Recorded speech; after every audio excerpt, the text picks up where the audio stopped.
aqui nos nossos estúdios com o professor Sucupira, ele que é geógrafo, ambientalista, articulista, palestrante, também já foi candidato, já concorreu nas eleições e entende muito também do cenário geopolítico e vai tratar conosco sobre esses atos terroristas que marcaram o dia de ontem no nosso país e que seguem reverberando nessa segunda-feira. Bom dia, professor Sucupira, é um prazer tê-lo aqui no Diálogo Franco. Bom dia, professor, seja bem-vindo. Bom dia, bom dia a todos que estão assistindo o Diálogo Franco.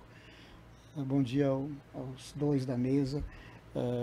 Feliz pelo convite, né? É sempre bom a gente poder colocar algumas opiniões de forma didática, né, para que haja uma compreensão da gravidade, né, do momento em que o Brasil e essa democracia está passando, né? Gostei da sua introdução quando coloca terrorista, porque nós não podemos colocar como extremista ou podemos manifestantes radicais, não. No conceito mais simples de terrorismo, terrorismo é todo o ato, né, praticado para desestabilizar um regime ou um governo. No conceito mais básico de terrorismo, foi isso que nós vimos ontem, né?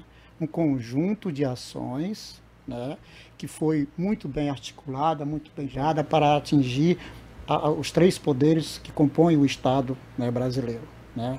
O Palácio do Planalto, o Supremo Tribunal Federal e o Congresso Nacional. Então é uma situação grave que o Brasil, a partir de ontem, tem que tomar uma decisão. E que decisão é essa? Ou o Estado brasileiro se torna forte, mais forte para combater esses atos de terrorismo que vimos ontem, ou vamos nos tornar uma republiqueta incapaz de proteger as instituições que compõem o Estado.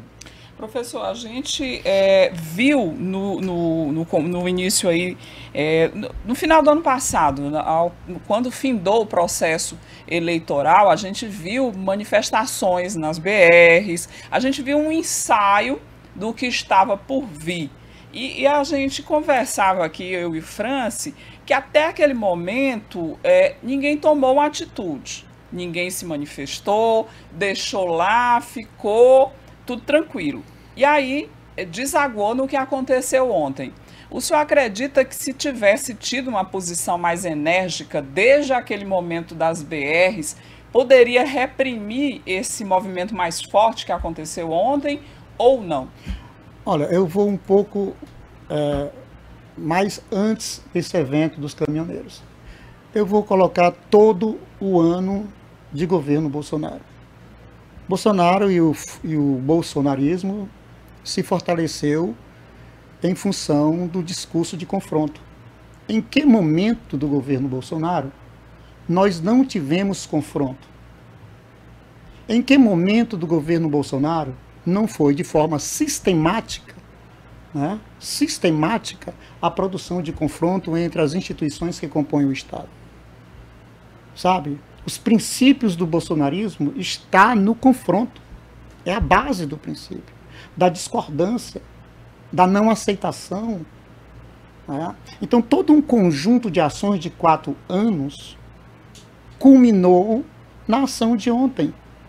E é bom a gente deixar muito claro que não é mais um processo eleitoral. Nós não já saímos disso. Já está resolvido. O governo foi eleito, ele subiu a rampa. É legítimo. E tomou posse. Então isso não é mais para ser discutido no âmbito de um processo eleitoral. Não. Isso tem que ser discutido no âmbito de crime contra a democracia praticada por grupos organizados, e um crime contra o Estado do Direito Democrático. É dessa forma que nós devemos ver e dessa forma que nós devemos analisar. Professor Sucupira, e esse movimento é um movimento global, porque nós tivemos também o episódio do Capitólio nos Estados Unidos após a derrota do Donald Trump. O Biden, que é democrata, ele venceu a eleição à época, e também os apoiadores terroristas do então presidente Donald Trump invadiram o Capitólio e até hoje ocorrem prisões por conta daquele episódio no Capitólio. Então a gente pode sinalizar que é um movimento que não se restringe apenas ao Brasil, também é um movimento global, esse movimento radicalizado, extremista, também com um viés terrorista, porque a gente tem o exemplo também dos Estados Unidos.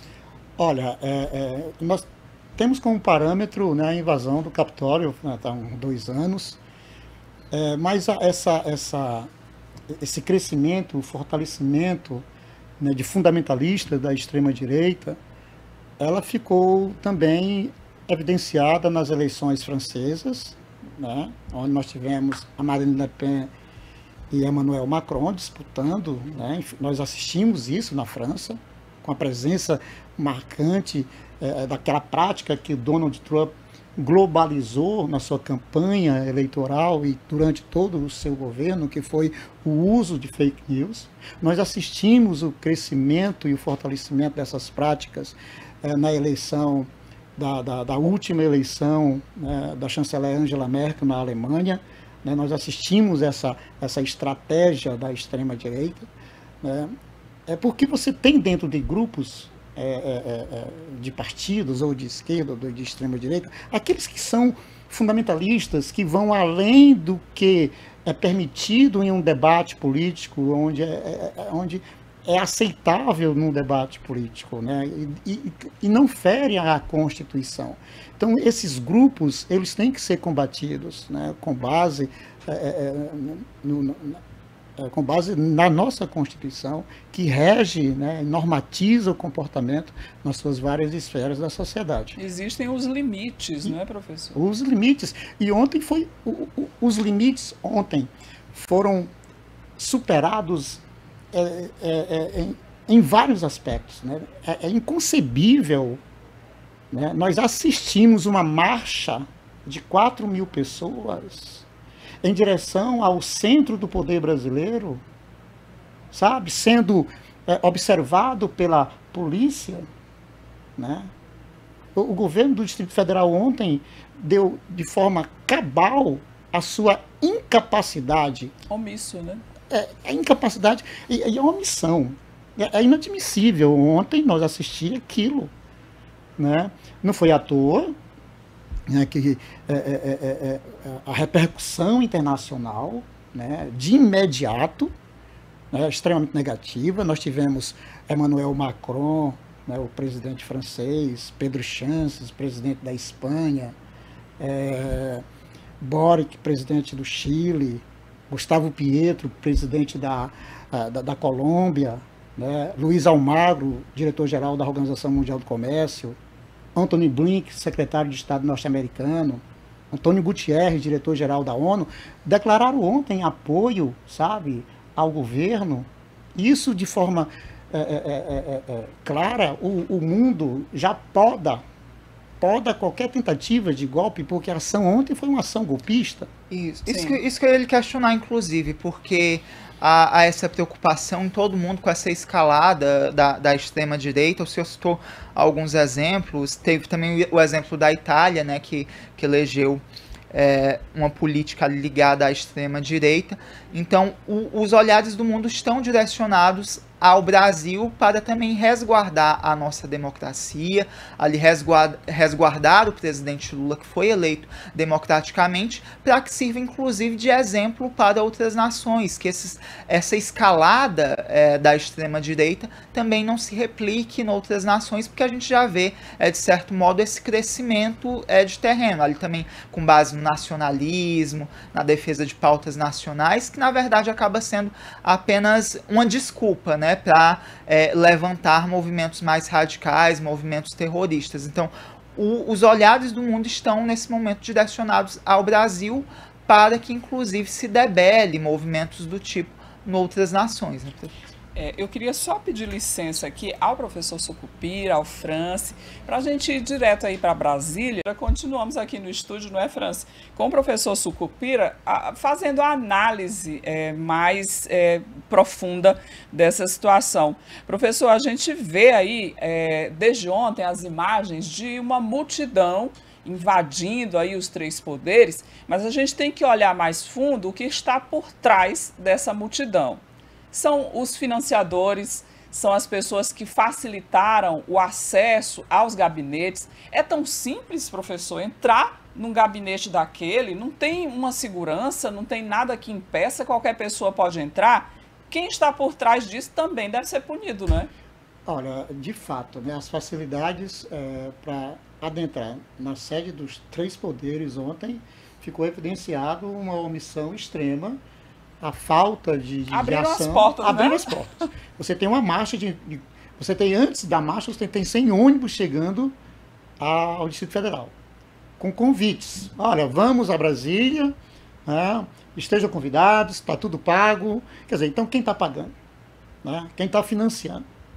Quem Também são me os deixa, mentores, né, me professor? deixa muito também estranho. É o acampamento em frente ao quartel-general em Brasília.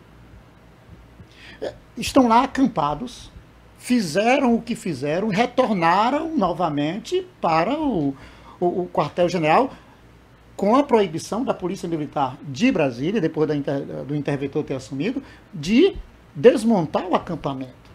Então, existem setores, isso está muito bem evidenciado, que existem setores que estavam torcendo para que a ocupação dos três poderes fosse concluída.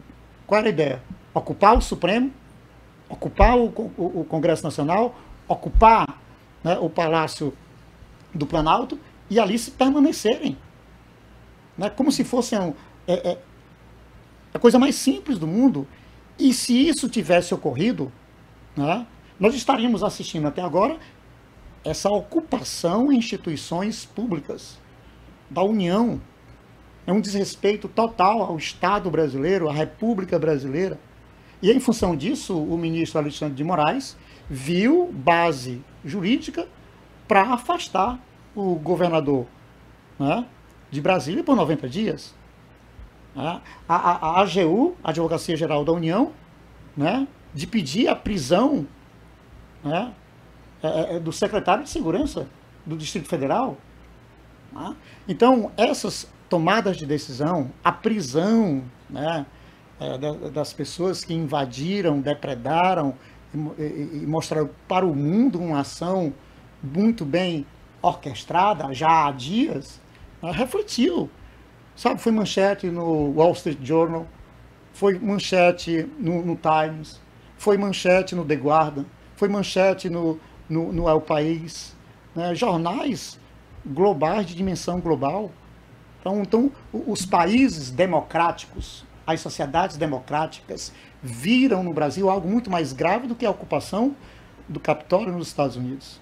Inclusive, professor, se essa ocupação continuasse, creio eu que o que nós teríamos agora seria uma situação de uma guerra civil, porque o grupo que não concorda com isso também iria às ruas, não aceitaria isso pacificamente. Agora, antes eu estava conversando com o senhor sobre essa repercussão internacional. Já há um movimento, inclusive, de deputados do Partido Democrata, lá nos Estados Unidos, para a extradição do ex-presidente Jair Bolsonaro. O senhor acredita que isso deve realmente acontecer, inclusive por essa pressão de deputados do Partido Democrata, que é o partido do presidente Joe Biden? Olha, do ponto de vista jurídico, não sou jurista, né? Eu sou um professor de atualidade, de geopolítica internacional. Hoje, o ex-presidente da República, ele é turista nos Estados Unidos. Ele não está mais lá como presidente do Estado brasileiro. Né? Então, a sua saída, né, a sua extradição ou não, isso vai depender muito, né, dos trâmites judiciais aqui no Brasil. Né? Porque processo ele tem muitos, né, que serão reabertos. Né? E o pedido de extradição pode acontecer, isso dentro do aspecto jurídico vai ser natural. Né? E a pressão dos democratas. Né? Porque se fosse o Trump, se tivesse lá ainda na presidência, o presidente Bolsonaro estaria muito bem protegido em função do alinhamento, né, que Sim. o presidente Bolsonaro, o ex-presidente Bolsonaro, vamos colocar dessa forma, o ex-presidente Bolsonaro manteve com os Estados Unidos uma situação de fugir a palavra, Subserviência. diplomática ao governo Trump. Então ele teria uma proteção. Com o governo Biden, de forma alguma. Nós temos um governo democrata que não tem, desde o início do processo eleitoral, né, a demora do Bolsonaro em reconhecer a vitória, né, de Joe Biden nas eleições norte-americanas. Então, tudo isso vai ser levado em conta, né? Eu acho, sim, que a situação do ex-presidente Bolsonaro ela vai se complicar em função dessa ação.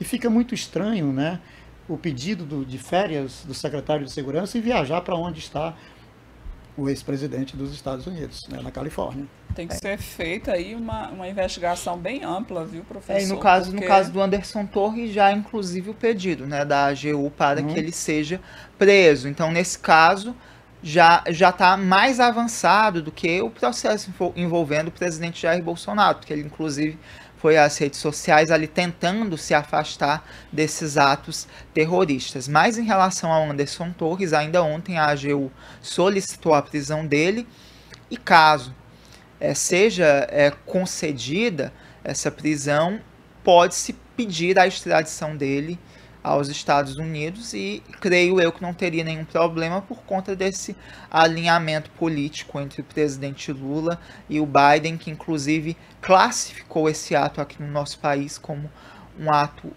ultrajante. Mas, professor Sucupira, esse é o ato mais grave desde a redemocratização aqui no nosso país, porque eu não me recordo de nada nesses moldes aqui no Brasil. É o ato mais grave desde o processo, né, de redemocratização do Brasil. Gente, nós temos que mensurar a gravidade disso. Nós tivemos o Legislativo, o Judiciário e o Executivo atacado.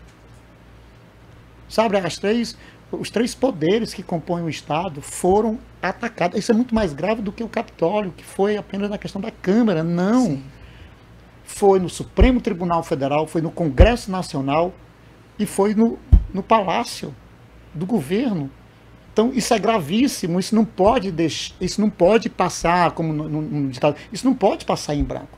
Como eu falei no início aqui da fala, esse é o momento da República Brasileira, da nossa democracia, mostrar que é muito mais forte do que essas ações de terroristas políticos, porque se não assim for, nós vamos nos tornar uma republiqueta incapaz de proteger as nossas instituições. Os três poderes foram humilhados aí. Foram completamente, e o governo do Distrito Federal tem sua imensa parcela de culpa, isso é fato, né? Isso é fato, porque nós não podemos culpar o governo federal, porque as ações de segurança cabem ao Distrito Federal. É prerrogativa do Distrito Federal, não é da União. Então, é muito sério, foi o mais grave. Eu espero que as implicações disso, né, dessa ação, ela venha a ser minimizada com dureza. Professor, eu queria que a gente fosse bem didático agora com o nosso telespectador e com os nossos ouvintes, e eu queria primeiro que o senhor explicasse esse decreto do presidente Lula, que pediu a intervenção no Distrito Federal. O que representa essa intervenção na prática e o que pode acontecer? E eu queria também que o senhor didaticamente explicasse quais os crimes que esses terroristas cometeram. Bom, com relação à intervenção, né, decretada pelo cargo da presidência da República, ela está restrita à segurança do Distrito Federal. É somente a segurança. E ontem mesmo o interventor já assumiu. Quer dizer, não é intervenção ao governo do Distrito Federal na sua amplitude, mas apenas a questão da segurança. E isso tem que ser feito porque houve falhas no sistema, né, de segurança para dar segurança ao Distrito Federal e aos poderes. Isso é como fato. Se fosse uma troca de comando, tira o que está lá e coloca outra pessoa. Foi, né? O que aconteceu no governo Temer com relação ao Rio de Janeiro. Sim. Nós tivemos uma intervenção na segurança pública do Rio de Janeiro. Agora nós temos uma intervenção na segurança pública do Distrito Federal até o dia 31, vamos deixar muito claro, até o dia 31 de janeiro. Isso. Né? Com relação aos crimes, crime contra a democracia. Está claro, né? Então, isso é muito claro, e ao patrimônio. Nós tivemos depredação. Né? Nós pagamos, através dos impostos, a manutenção, sabe, presentes de chefe de estados, né, que o chefe de estado brasileiro recebe, obras de arte, vasos chineses, que é patrimônio público.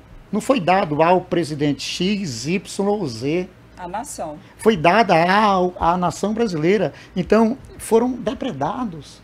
Né? Então, o custo disso, isso tem que ser repassado para aqueles que invadiram, eu vou usar a palavra ocupação, não vou usar a palavra invasão, invadiram, né, e depredaram. Então, são duas ações, eu estava lendo hoje pela manhã, que dependendo da gravidade de cada ato, né, a pena pode chegar a 15 anos.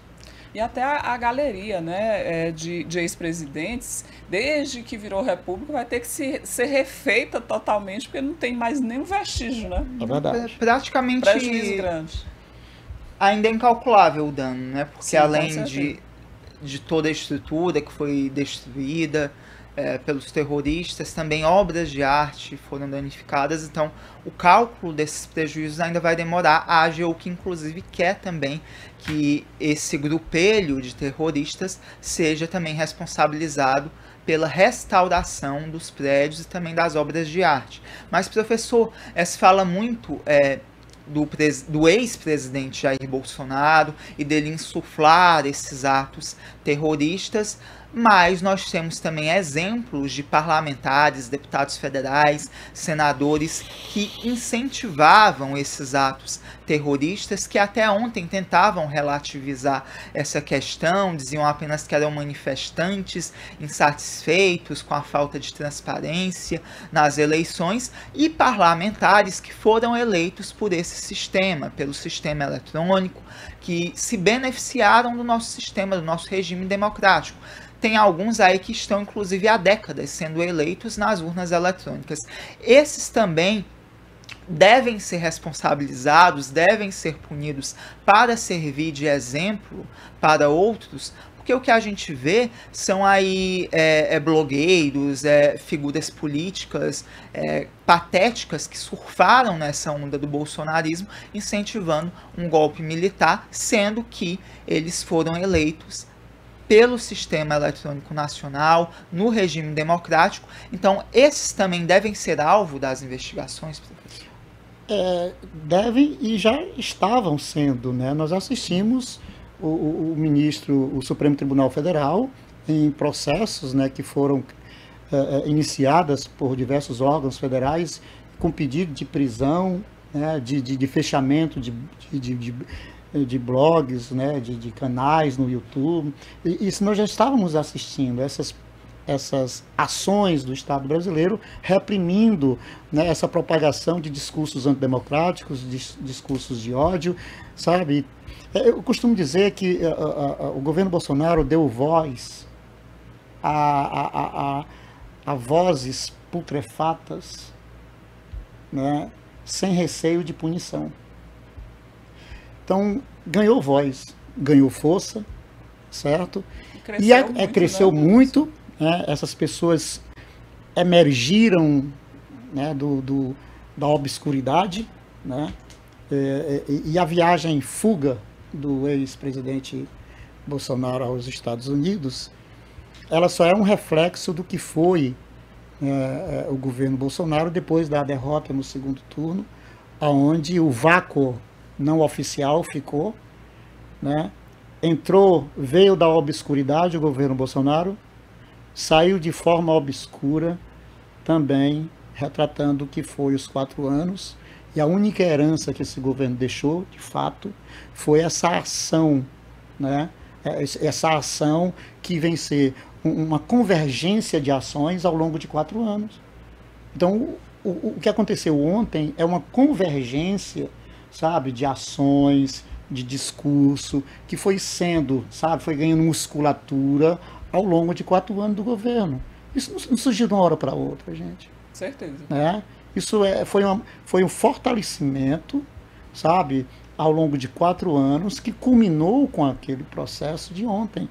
Né? Então, essas ações, elas têm que ser punidas dentro do que manda a lei. Né? É que a sociedade brasileira, na sua imensa maioria, que não aceita esse tipo de ação. E por favor, não vamos aqui, não vamos aqui para quem está nos assistindo, não vamos aqui ver isto como um movimento social. Sim. Está longe de ser movimento social. Né? Então, porque aquele movimento foi um movimento terrorista. Né? Terrorismo político muito claro.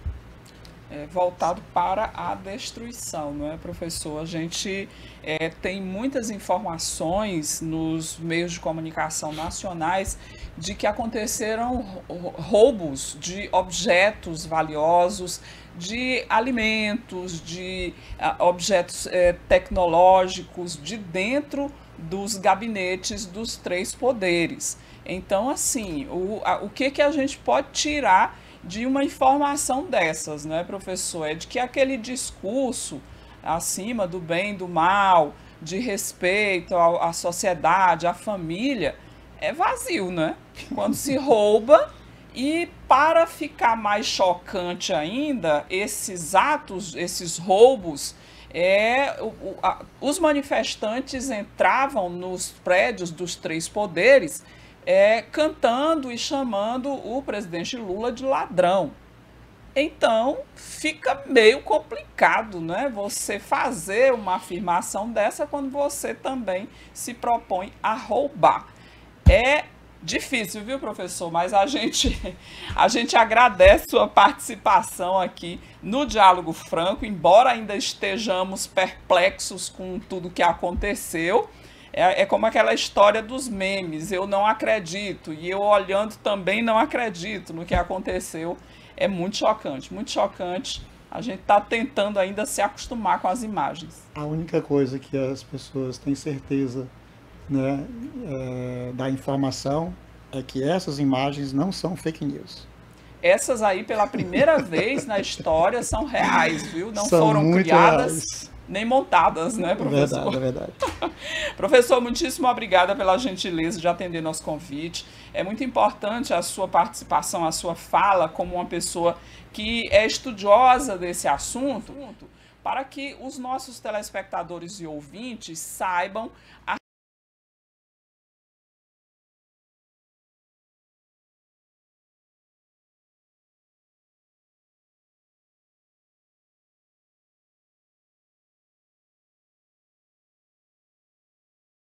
que tão bem aqui mais uma vez cumpriu o seu papel.